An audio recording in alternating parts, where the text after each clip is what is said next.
to Jackson Cloud. I'm Jamin. I'm Casey. And I'm Olivia. And we are currently moving through Genesis. That's right. Olivia's got this down by now. And today we are going to... And Boromir was dead part 2 is essentially... So in our last episode, Sarah passed away. This time, Abraham's getting ready to pass away. Oh, okay. I was like, how could it be Boromir's dead part 2? Like, how could someone Sarah die twice? Came back to life and then passed away. No. Abraham's going to basically get ready to pass away. I didn't know this was Game of Thrones.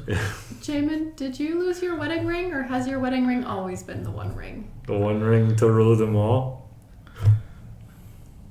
You can't see me. Speaking of Boromir. Okay. Okay, what were we talking about?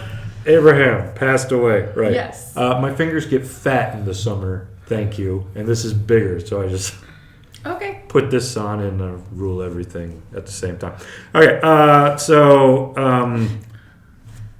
in our last episode, Abraham went ahead and Bought some land. He has now been secured that he has a descendant who will give birth to more descendants, right? Which was part of God's promise, so he saw that before he died.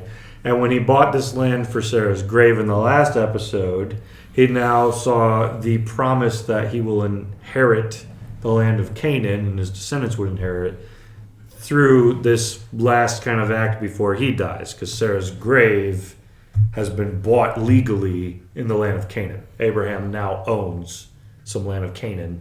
I mean, wouldn't that be just kind of like the seed of Canaan? Like, this is where it begins? Yeah, basically. And that's, I think, the impression. Because it's the same with Isaac, his son. It's a seed, literally, of Abraham. It's where it begins. And so Abraham is like the start of this story. In his final breath, it's finally coming to life here. Now, after this happens... Abraham calls his servant to him, and we don't know what servant this is, but it seems like a pretty important servant. Could be Eliezer, who was like a servant Abraham set up a long time ago, who would probably inherit all of his stuff if Abraham never ended up having a child, but he has had a child. So we don't know if this is Eliezer or someone else. But he's old, he calls a servant, and he gives him a mission. And we've talked about this in an episode. Put your hand under my thigh, swear that you're going to do this for me. In that other episode, which you can go watch, he's more or less putting his hand on his genitals and swearing by his genitals and by the descendants that have come from his genitals that he will do these things. You can go watch these episodes. But the promises of God that have laid within Abraham's procreative sources is now being sworn upon by this servant that he will go and do these things that Abraham has asked him to do. Here's what Abraham says. You may swear by the Lord, the God of heaven, the God of the earth, that you will not take a wife for my son from the daughters of the Canaanites among whom I dwell, but will go to my country and to my kindred and take a wife for my son Isaac. Sounds a little weird to us, like, don't marry a Canaanite, instead go to family. Family is where the heart is. Wait, is this the Dom in the Old Testament? No. Family. That's not. It's all about family. Anyways, he's supposed to go to family. Why not the Canaanites, do you think? Like, I'm not entirely sure on this, but I think we could throw out a few proposals. Anybody got any? Why not marry the Canaanites? I mean, my first thought is descendants of Cain, so therefore the mark of Cain. So something bad with that. Yeah. Mm-hmm. One of the things that I would propose is Abraham is eventually supposed to get the land of the Canaanites. When I talk about family drama, you probably don't want to marry into the people that are eventually going to be conquered through your descendants, it could create some issues. Granted, I don't know if he knows that's what's coming or not. I don't know. I mean, or it could be like medieval history, and where the marriages happen, they merge, so they get all the land. Yeah. So then maybe it's like God didn't give it to him. He cheated and found another way by marrying into it. Right. Maybe. I don't know. One of the things that I would say, I don't know if it's being said here so much, but it would be said in other areas of the Bible. Part of the reason that Israel was always supposed to like keep their marriages within Israel, it's not because the Bible is like racist, but it's because like in ancient times, nations were divided, even biblically, nations were divided up amongst other gods, right? Deuteronomy 32 worldview, we talked about this 100 times. All the nations are assigned to different gods, and those gods have become corrupt, these little G gods. Abraham is following the one true God, Yahweh. And throughout the Bible, whenever you marry into other nations, you always end up bringing their gods along with them. Having issues. Yeah, so it ends up like, think of Solomon, for example. The guy starts off good. Like, he's a good king. He wants to follow God. He wants God's wisdom. And then he starts getting lots and lots and lots of wives. And through that, he eventually falls into the sin of worshiping all of their gods, creating altars to all their gods. And then Israel eventually has fallen into bringing all the other false gods into their religion. Why? Well, because he married into other religions and then brought them in. And that tends to happen. So like when you get to the New Testament and you get to Paul's going to talk about the importance of like believers being married to believers. He doesn't seem to necessarily be saying like you need to all be the same race anymore, because that's not the problem. In the New Testament, it's like you all need to be Christians, because when you're marrying into other people who aren't Christians, well, you're marrying into the difficulties of bringing in other religions, bringing in the false gods, and what's the most important? It's God. Like, that's what our entire lives are about. And so if you're going to bring in people who aren't concerned with Yahweh, marriage is already hard enough that the last thing you need is like to make it even harder by now suddenly the most important focal point of Yahweh is not your focal point anymore. And I realize that typically, at least in American mindset, it's like it's not usually Christians want to marry people with other religions. It's more like Christian and atheist, right? Mm-hmm. But like from a biblical worldview, well, from a Christian worldview, Jesus is everything, right? So like if you're going to marry someone and you're going to become one flesh and that person doesn't care about Jesus, you are going to make your life a whole lot harder and your faith a whole lot harder. But even if someone would be atheist per se, from a biblical worldview, there are no atheists. Everybody is subservient either to God or everything else. So let me pause right there really quick. Does that make sense? Or like from a biblical worldview and all that? Mm-hmm. Yeah. Which I can at least attest to this. Maybe Olivia can too. Like, again, marriage is hard enough. If my wife was not a believer, I can just imagine like the level of like all of our values would be entirely different. Even our thoughts on marriage would be entirely different. Like, this is what unifies us. And you working your job would be very different. Yeah, it'd be hard to pastor if my wife didn't believe in everything that, I pastored for.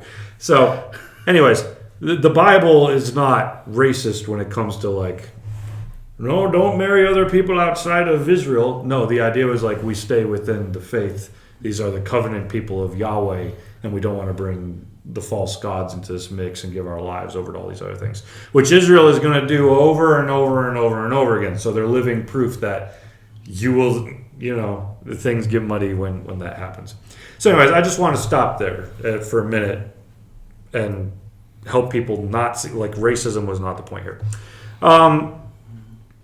But that's one thing that he wants. Go to outside the land of Canaan, maybe because he knows that these people are following the false gods, but also maybe not because his family was following false gods Yahweh called him out of that, right? So possibly that's not exactly what's going through his head here.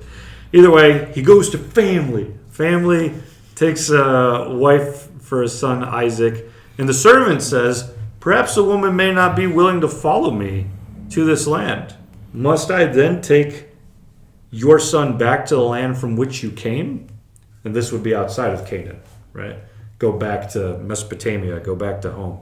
And Abraham said to him, "See to it that you do not take my son back there." Why? What do you think? Because the promise is for here, and they don't want to go away from that promise. Yeah. And again, like, he just got a piece of Canaan Yeah. for his wife's. It's like the promises are starting. Do not take my son back there. Right? It's like, don't let go. We just started it. Hold on. We got this. Got to keep the momentum. Well, going back would probably bring a lot of comfort, too, right? I mean, is that not the case for many of us? Like going home somewhere. I don't even know if he knows his family, but they know his dad, and they would just be like, "Oh, you're welcome here." You know, like it'd be very easy. Like this is why he's not even sending his son to go find a wife. He doesn't want him to like. I would say he doesn't want him to get like back close to family and just get trapped into, this is better. I'm just staying here. It's like with Lot. Lot kept tiptoeing towards Sodom and Gomorrah and then kind of stayed there, right? And now it's similar with like, he's not even giving Isaac a chance to tiptoe back home. He's just making sure that he... So in other words, there's no place like home? Which is why you shouldn't go there? Is that what... I mean, You're not in Kansas anymore, Casey. it's true.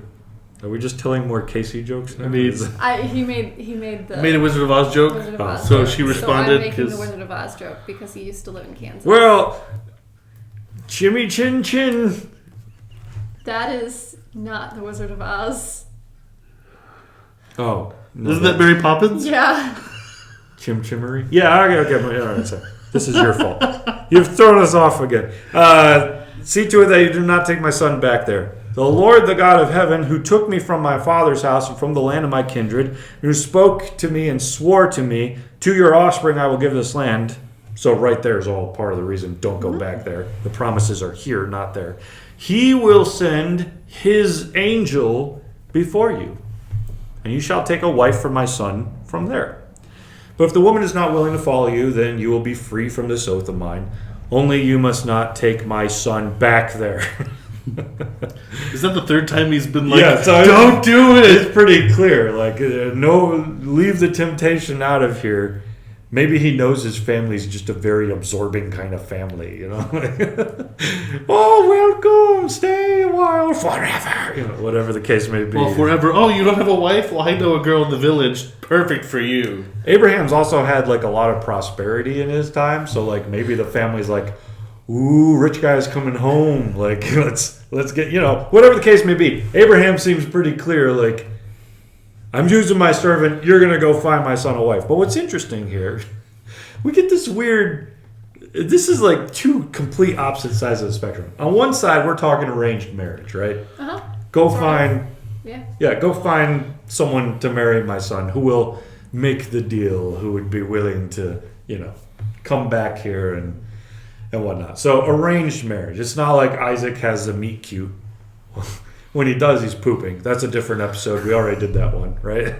Go watch our episode about Isaac and Isaac and Rebecca's meeting moment where he might be pooping in the woods. But what am I talking about? I can't concentrate anymore. Arranged marriage. Arranged marriage. On one side, it's an arranged marriage, but on the other side, I think soulmates is too strong of a word here. But Abraham has the expectation that it's Jesus, the angel of the Lord. We've done episodes on him before. It's God's angel who is going to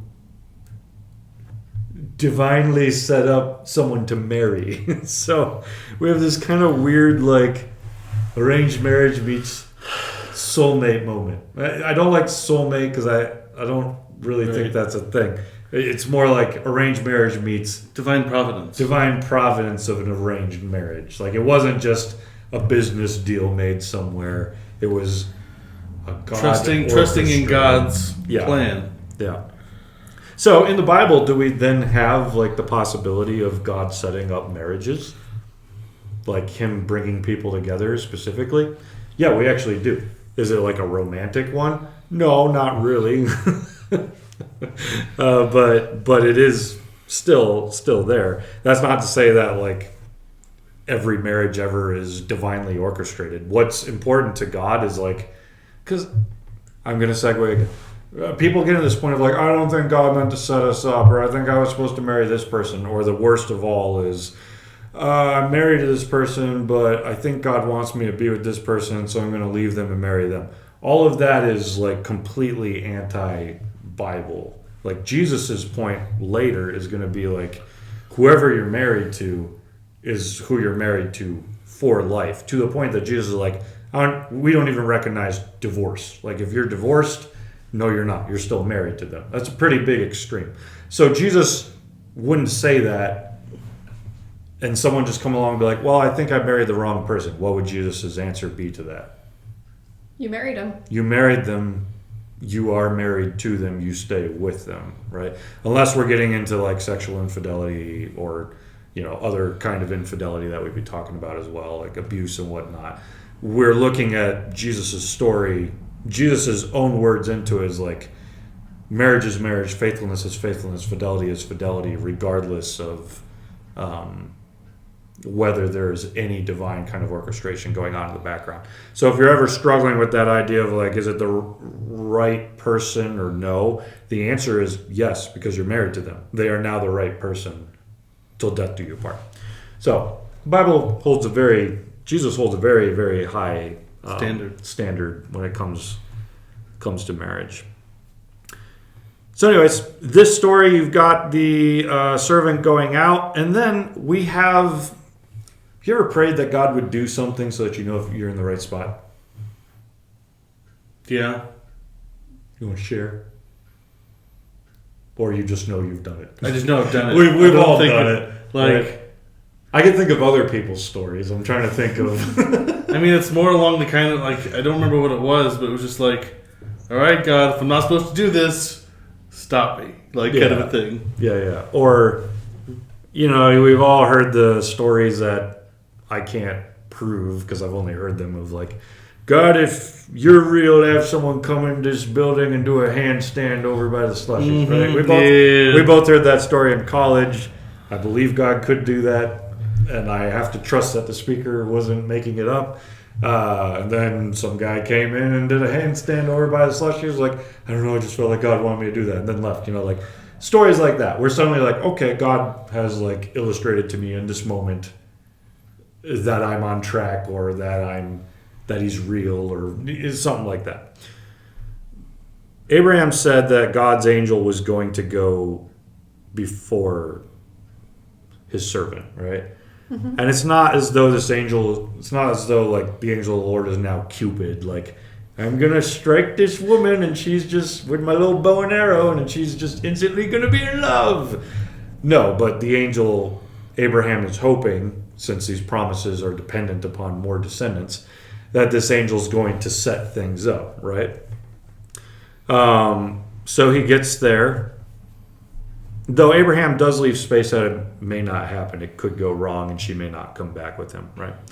But the servant goes there and the servant decides to kind of put a little test out for the angel, for God. Like, here's what you could do to prove to me that I'm getting the right person or going the right way. And let's find that spot. He said, Lord, God of my master Abraham, please grant me success today and show steadfast love to my master Abraham. Behold, I am standing by the spring of water, and the daughters of the men of the city are coming out to draw water. Let the young woman to whom I shall say, please let down your jar that I may drink, and who shall say, drink, and I will water your camels. Let her be the one whom you have appointed for your servant Isaac. By this I shall know that you have shown steadfast love to my master. So he has his own do a handstand over by that side of the building. And in this case, it's like when everybody comes out, let there be a woman who comes and says, I'll give you some water and then I'll water your camels. Seems small to us, right? But I mean, also a huge kindness. Yes. Just because, like, the person that would say that, like, would be a very kind person just in general. And whether or not it was the Lord's leading or not, like, I can almost see that happening accidentally. Mm. Like, so it's just enough to where it's like, it's his sign. But to the person that, you know, said it might be like, oh, this is just normal day, Tuesday, you know? I also wouldn't call it necessarily a small thing. First off, like today we're just thinking, oh, hang on, let me go turn on the faucet and bring you a cup of water. And we're talking about this woman. It's like, let me give you a drink. Okay, now let me go back and forth to the well in your camels. Well, how far away are the camels? I don't know, but like we're talking lower in, pull up, lower in, pull up, camel water. You know, like how many camels did he have? I feel like that could be one bucket. Like, I know camels drink a lot, but still, like, I feel like camels could... Isn't it like their whole humps made of water or something? I mean, yes, but still... Well, yeah, well, okay. If it's like a 2-gallon bucket that gets lowered and raised... He took 10 camels. Okay, that's a lot of camels. Which is probably part of the way of convincing this family to send the daughter back is like, these are just 10 of my master's camels. You know, it's kind of like a bartering, like, obviously I'm taking... I have 5 cows. I would like to take one of your daughters back to something that has, you know, wealth. You're not just like sending him anywhere. I'm not trying to human traffic your daughter. He's flexing, right, with these 10 camels. So he's taking these 10 camels back, and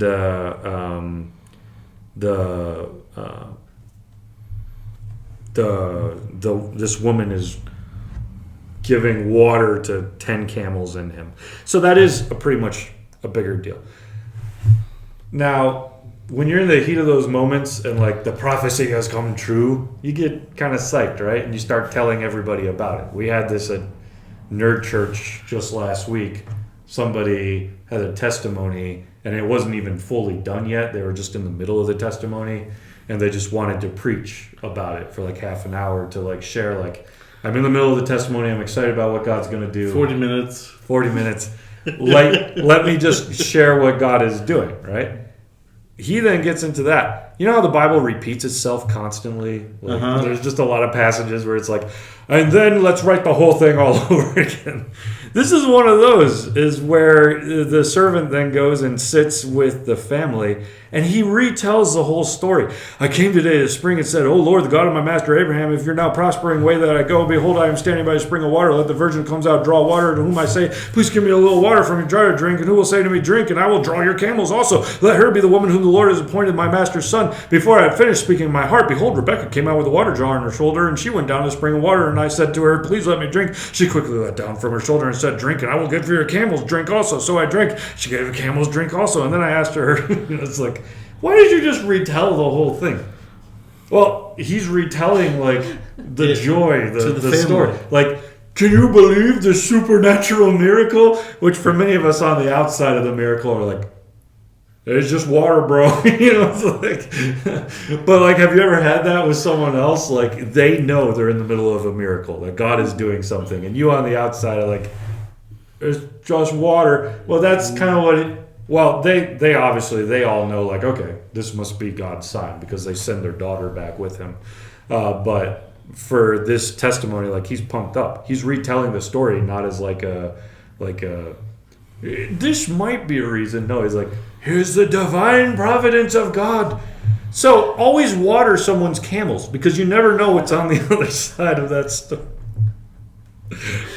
That's the takeaway? That's the takeaway. That's it. That's all we wanted to say. 24 minutes to get to the takeaway of water someone's camel. Anyways, he then returns home, and we don't even know if Abraham's still alive at this point. He hasn't died yet, but it also seems at the same time, like chronologically, he's about to die in a moment, but he doesn't seem there when the servant returns, as though maybe he already did. So the chronology of these passages may be a little out. Anyways, Abraham's dying breath, his story continues. His child is now going to have someone to make a child with, and that's where we move into the next story of Jacob and Esau and things like that. So with that being said, Be sure to like, comment, and subscribe down below. And if you could share the video, we'd appreciate it. and water people's camels.